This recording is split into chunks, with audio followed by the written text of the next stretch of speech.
Yeah, we've known each other so long. I've actually known Corey and Gretchen longer than I've known my wife. And I think I'm going to take a little bit of credit for them actually getting married because I had a role in that. We can talk about that later. And it's great to be here this last weekend. I'm thoroughly impressed by your congregation and the leadership team and the things they're thinking about and praying about and leaning into. It's really thrilling for us to be able to be here for that yesterday.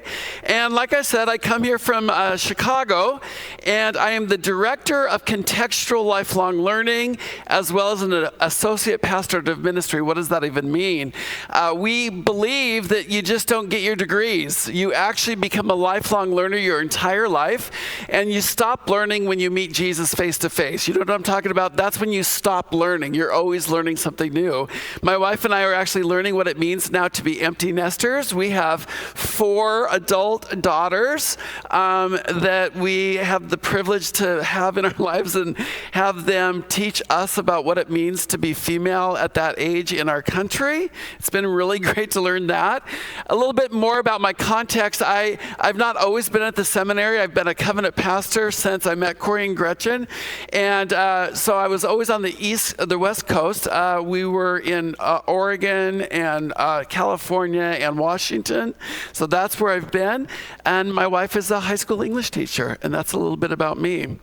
Now, because I actually believe that when we gather together that God's Spirit is with us, Jesus, the resurrected Christ, is here with us, I believe that he has a word for every one of us here today, including me. I don't know if you've ever been in a position where you've been speaking or presenting or teaching, but all of a sudden something happens to you and you're like, oh, that was for me. That was not for other people. So I'm going to actually ask us to pray, but pray in a different way. We are taught in Romans that the Spirit intercedes for us with groanings and not with words. And I'm finding myself a lot of time with what's happening around the world speechless. Anybody feeling that? Like not knowing what to say, not knowing what to do, not knowing how to pray. And that's okay because God does.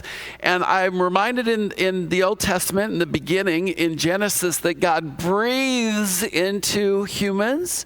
And that Jesus is the very interesting thing. He breathes on his disciples to receive the Spirit before Pentecost. And so what I want us to do with the breathing is just practice breathing in the very presence of God, exhaling whatever you're carrying, breathing in the Spirit of God, exhale what you're carrying, and I'll wrap up our time here with a brief word. Let's go ahead and pray.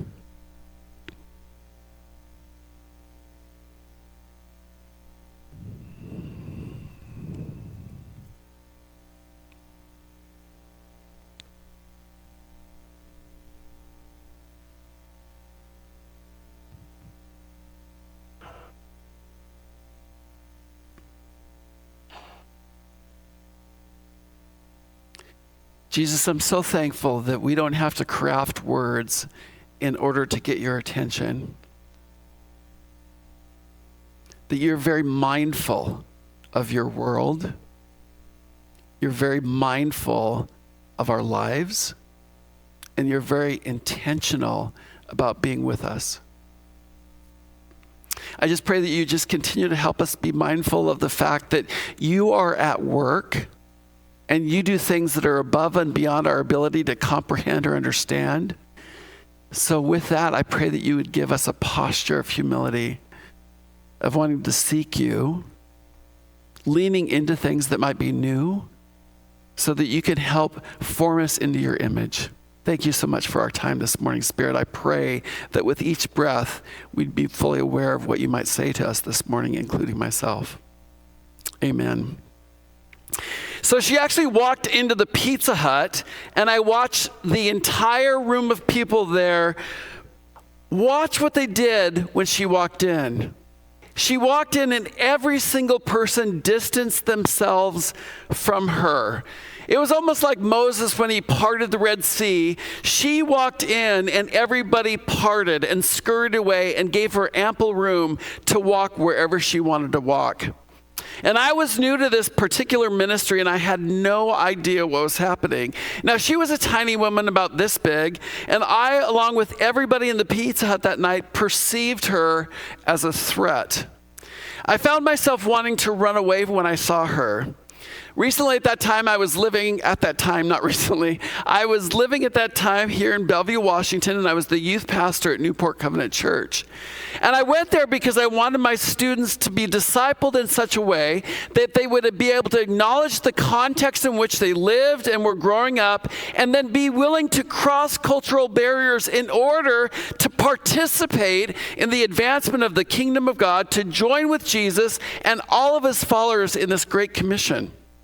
And it was a stretch for them to go with me downtown Seattle every Friday night to join with a parachurch ministry of homeless teenagers in Seattle. And the ministry was called the Fisherman's Club. And the mission and the vision of the Fisherman's Club was to round up homeless teenagers in Seattle who found themselves homeless for various reasons. And these students on the street did whatever they needed to do to get money to survive. The fishermen were all white men like myself. And we would go on the streets each Friday night and round up all the teenagers that we could find with the promise of unlimited free pizza at the corner Pizza Hut. The only catch would be they would have to listen to a message and a sermon about Jesus before they could get fed. The message had only one point, and that point of the message, you can imagine, was to hear a sermon about Jesus and that they would begin to believe Jesus and follow Jesus. There wasn't a plan to get them out of homelessness. So I joined in right away with this great roundup, and I was introduced that first night to Sarah. Now, Sarah, she was not a homeless teenager, but she was an adult woman. She had a disability that held her to a wheelchair. And Sarah was homeless as well, but she seemed to have a position of authority on the streets amongst the homeless teenagers. She was considered their mother, the mother of the homeless, and she knew exactly what was happening on the street every Friday night because things changed quickly. Those that were introducing me to the Fisherman's Club wanted me to meet Sarah. She would serve as my guide for that first Friday night. She would prepare me for anything that I would need to know that specific night. I couldn't get any of my students from the youth group to come with me to go to the Fisherman's Club other than one student named Melissa. She didn't have the financial resources of all my other students who didn't see the point of going with me to downtown Seattle to meet homeless teenagers. Each Friday, Melissa and I would get into the van in the parking lot and pray that Jesus would go with us. We'd go looking for Sarah, we'd get updated on what was happening on the street that particular night, and then we would walk up and down the street and we'd find teenagers, invite them to the Pizza Hut. They all knew the drill. They would be there. They would tolerate a sermon just to get some warm food for the night. And Melissa and I would join the other fishermen and wait for the fish to show up. That's when she walked into the room, the one that parted the sea of the homeless teenagers and the Fisherman Club volunteers. They were afraid of her. I was afraid of her. Again, it wasn't her stature that made me afraid of her, but her appearance. She had pierced and tattooed every inch of her face. She dressed in such a way that it made clear that she wasn't there to be nice or to engage with anyone. She was there for food, to eat it in silence and alone, and to be left alone, and then leave that night to find a place to shelter for the night and maybe make a few bucks along the way. Noticing in my own body that I was terrified of a complete stranger, I actually felt the hand of Jesus on the small of my back begin to push me toward her. I don't know if you've ever felt that, but I want to swat his hand away. Like, stop it. No. I'm not going to this person. I think we've all felt that. But Jesus is kind of persistent. So I decided to submit to that push and go over to this woman that terrified me. And I sat down across from her and I could feel the shock of everybody in the room. Not only the Fisherman Club were shocked, but the homeless teenagers were shocked as well that I had dared approach this woman. And when I sat down, she locked eyes with me with a degree of threat and yet also a degree of curiosity. Why is this older white man sitting down across from me? No one does that. And I don't want him to do that. So I said, hi. I said, my name is Bret. What's your name? And she said, my name is Animal. And I don't believe that her parents, when she was born, named her Animal. But I was curious as to how she got to that name. I wasn't going to ask to find out because I knew I was walking on thin ice. So I said, "Hi, Animal. Are you from Seattle?" No response. "Do you live around here?" And that's a dumb question to ask somebody that's homeless, right? That's a dumb thing to ask. So she said, "I'm homeless." I said, "Right, I'm sorry." So she was drawing this picture, she was doing some art, and she would look up and answer my questions that I asked. Some were more dumb questions, and some were not dumb questions. And so one of the questions I asked is, "What are you drawing?" She didn't respond. So I said, "You're really talented. Have you always been an artist?" Again, kind of a dumb question. No response. So I said, "Hey, Animal, I know this is really awkward, and it's really weird. And you know the drill here as much as I do. You're here to get pizza because you're hungry, and you won't get it until you have to listen to a sermon about Jesus. And I'm probably super annoying. But I want to ask you a question. Can I pray for you?" And she looked up, and so I asked her again. I'm like, "Can I pray for you?" She's like, "About what?" Again, she was threatened. I said, "I don't know. Do you need anything for prayer?" Again, she goes, "I'm homeless." Right. I'm sorry. I said, "Can I pray that Jesus help you find a safe place tonight?" And she said, "Yes." So we bowed our heads, and I prayed for Animal to find a safe place to sleep. And right after that moment, the door swung wide open, and a very large man, very high or very intoxicated or both, barged in. He actually filled the frame of the door, and he saw me, and he made a beeline toward me for whatever reason. This happened so fast that I wasn't prepared for what he was about to do to me. I knew it wasn't going to be very good, and again, I was terrified, but I wasn't really prepared for what Animal was about to do in that split second. She stood up and got between me and this intruder and pointed up with a sword-like finger and backed this man into a corner, calling him every derogatory word because she could string together. And it was fascinating. Like, she was great at swearing. Fantastic. Like, she was a master of it. And she backed this guy in the corner with swearing. And I wish I could show you what this looked like. And I can't really share with you what she said, but I can share with you one sentence that pierced my soul. She yelled at the top of her lungs, "He's not like the others. Leave him alone or you're going to have to mess with me." She chased this man out of the Pizza Hut, and the crowd looked on while Animal defended me. And then she sat back down after he left and started drawing again, like nothing happened. I was shaking from what was happening, and I was trying to regain some sort of calm before I spoke with Animal again. I'm like, "Hey, Animal, thanks for protecting me." She didn't say anything. I said, "Hey, Animal, can you also tell me what you meant when you said that I was not like the others?" And this is what she said. "Sure, Christians are like," oops, that was weird and awkward.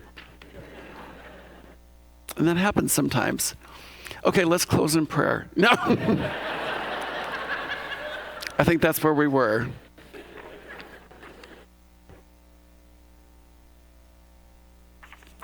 And she said, "Sure, Christians are like bees. They forever swarm around you, and if you don't give them what they want, they sting you and then they leave." And I started crying. I asked her if I would see her the following Friday, and she goes, "I don't know where I'll be."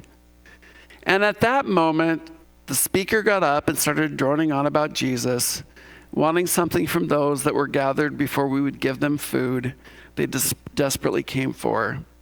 I wish I was bold enough to ask her real name, but I was so worried and concerned about hurting her.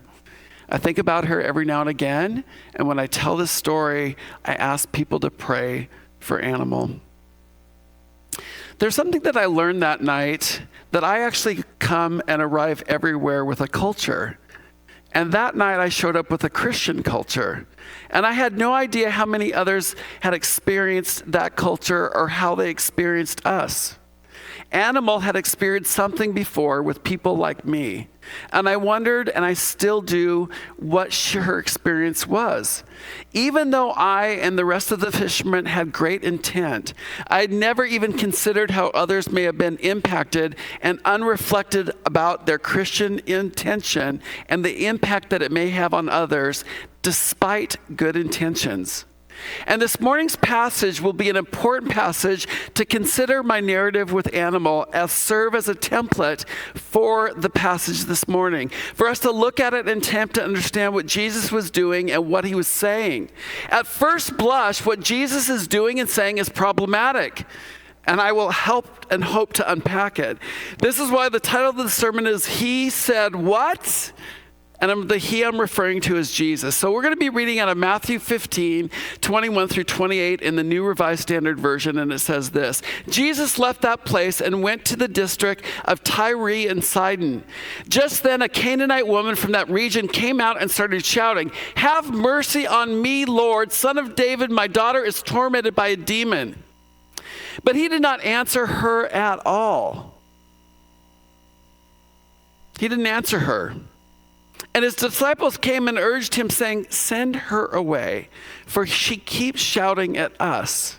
He answered, "I was sent only to the lost sheep of the house of Israel." But she came and knelt before him, saying, "Lord, help me." He answered, "It's not fair to take the children's food and throw it to the dogs." She said, "Yes, Lord, even the dogs eat the crumbs that fall from the master's table." Then Jesus answered her, "Woman, great is your faith. Let it be done for you as you wish." And her daughter was healed instantly. I think it would do this passage a disservice if we perceive this passage as about a passage about his ability to heal people of demons. That does happen in this text. There was a woman who had a daughter that was tormented by demons, and Jesus heals the daughter from this torturous demon.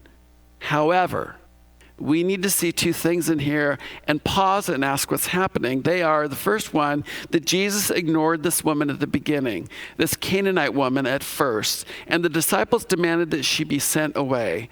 And the second thing is Jesus implied that his mission did not include her, a dog, but that he was only sent to Israel. Yes, that's what Jesus said. It's in the text. Jesus called her a female dog. And I don't know about you, but that doesn't sound like Jesus, but it's in the text. And I'm troubled by this interaction. And I was so troubled by it, I spent hours trying to figure out what was happening here.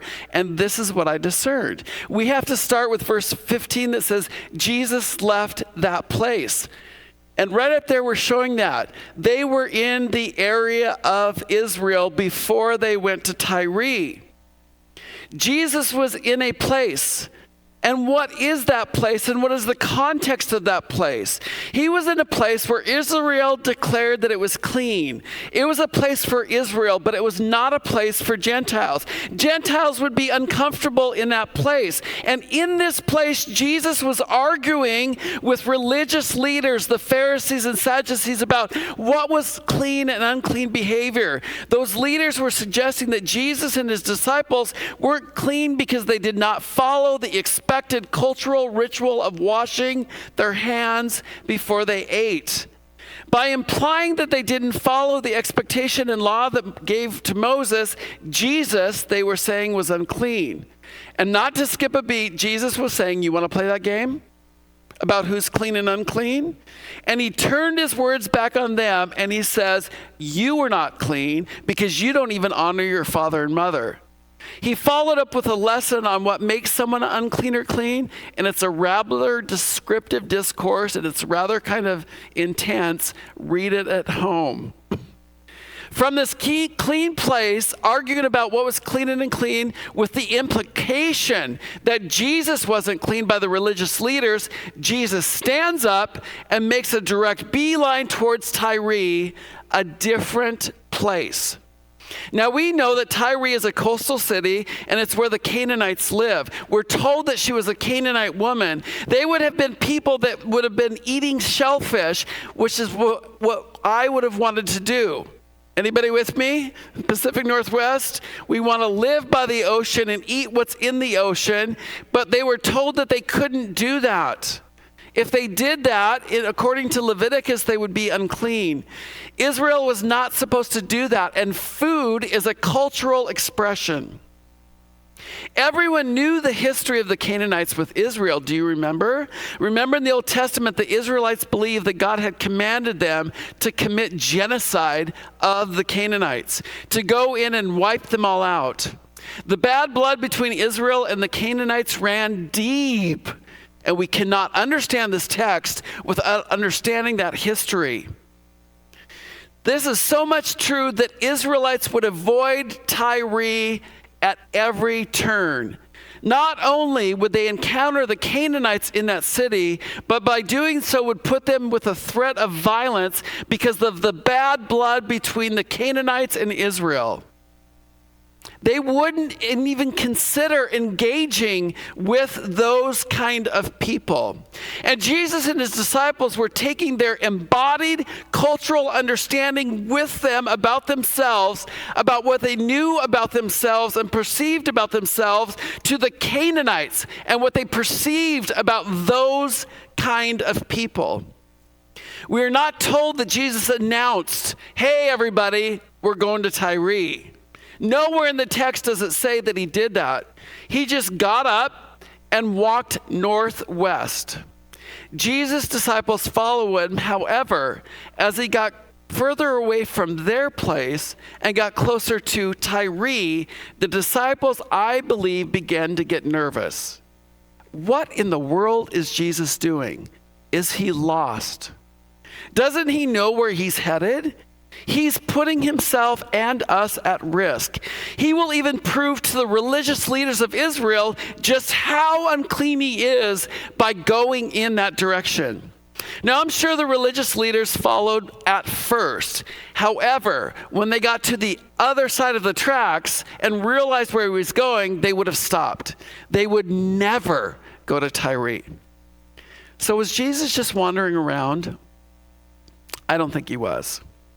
I actually believe that Jesus, being God incarnate, knew this woman, and he knew his disciples needed to meet her. Jesus was aware that he was taking the problematic and traumatic history between Israel and the Canaanites with him and his disciples to this Canaanite woman. This problematic and historical reality rife with bloody violence. Cultural history matters because it informs how we engage with other cultures. And as Jesus approached her, she cries out and asks for mercy, and she names him Son of David. This reveals that she knew that he was from Israel and he was a Hebrew, and she's identifying and the acknowledgement of his culture. She would need mercy to encounter him because of the bad blood and history between his people and her people. But she was desperate. She stated her need for her daughter, and what does Jesus do? He ignores her. Why? Because that's what Israelites would do to Canaanites. Ignore them. They are not worthy to be listened to. Jesus was demonstrating to his disciples what they expected. This is how you are to treat Canaanites. And they prove this by telling Jesus to tell her to go away, to not listen to her. But she persists, demanding to be seen and heard because of her need. She cries out, "Lord, help me." In other words, she says, "Look at me and listen to me." Again, Jesus does what is expected again. He tells her he came only for Israel, not to dogs. Now, this is a derogatory term then, and it's also a derogatory term today. You can't call people dogs. Israel referred to the Canaanites as dogs, not humans, but animals. And this sounds terrible, unless Perhaps Jesus is up to something. What could it be? Now, we know all about dogs in our culture. Boy, we like to spend money on dogs. I got a dog that is so privileged. Is your dog privileged? Yeah, okay. That's good. But back then, dogs are street animals. They were not allowed in homes. And homes were one room. And at the time, because of that, dogs would have been competing for space and food.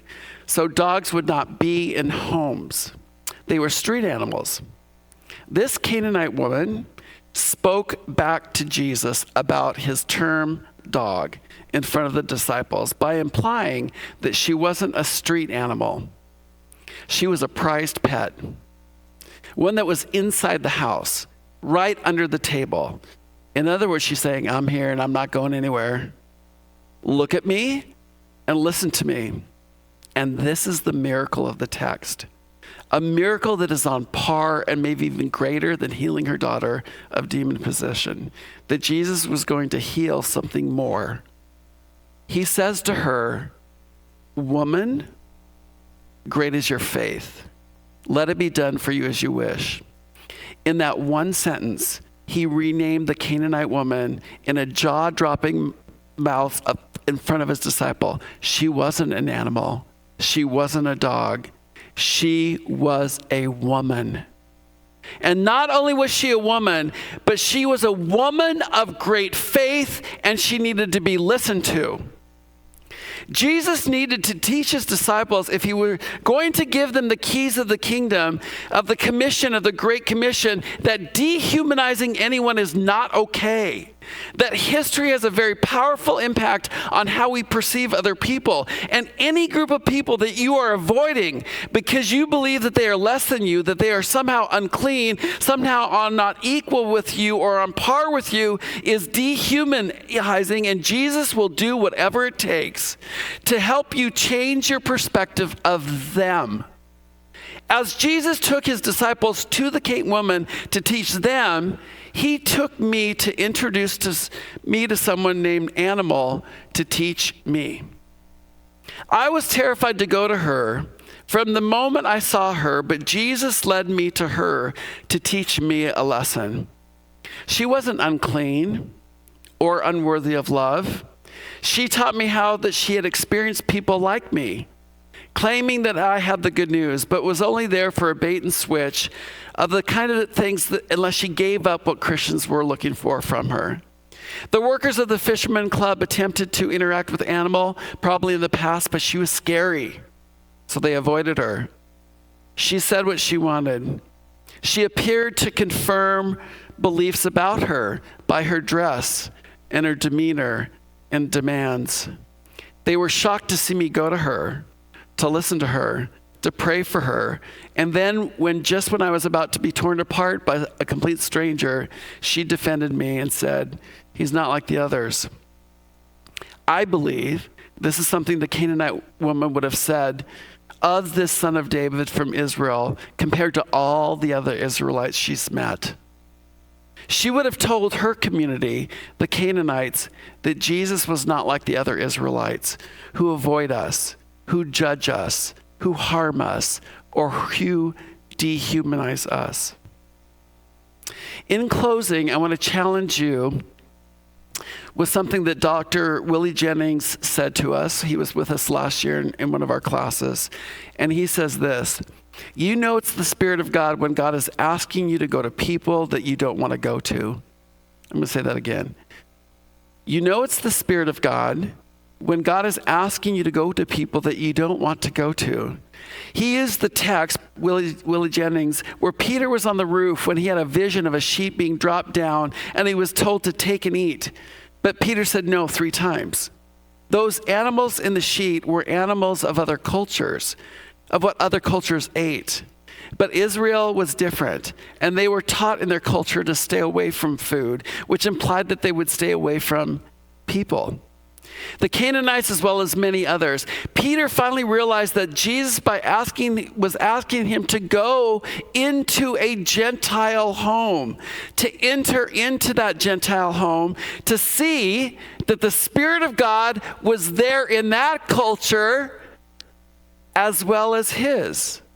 Peter needed an experience with other cultural contexts in order to be given the keys of the kingdom of God, in which everybody would be included from every tribe and every tongue and every cultural context, that these keys would unlock doors that have been locked to avoid others rather than to engage with others.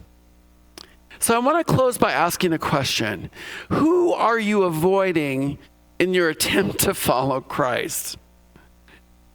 Those that are different? Those that you disagree with? There's a lot of people I disagree with lately. Those that have lifestyles and foods and behaviors that would imply to you that because they're not like you, they might be unclean.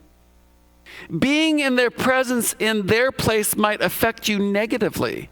You may be judged by your context by being with those people in their context. However, if you want to follow Jesus, you have to follow him to those people to learn something. Not to have them accept your context, but learn something about theirs. But before you go to anyone, inside the church or outside the church, have you considered the past and the history that comes to bear down on every human person? As image bearers of the kingdom, you are sent to people, all the people of the earth, but you must be very aware of your own sense of self and your own context that you carry with you. You carry your history, you carry your race, you carry your gender, you carry your socioeconomic status, you carry your language, you carry your food, you carry your dress. But will you go to them? And how will you go to them? Will you go to them with a humble posture to learn and to listen and to love? And before you answer, I want you to notice how uncomfortable it may be for you to do that. Also, I want to highlight that the reason he may be sending you to them is not for their benefit, but for your formation and your discipleship and what you may learn from them. Let's pray.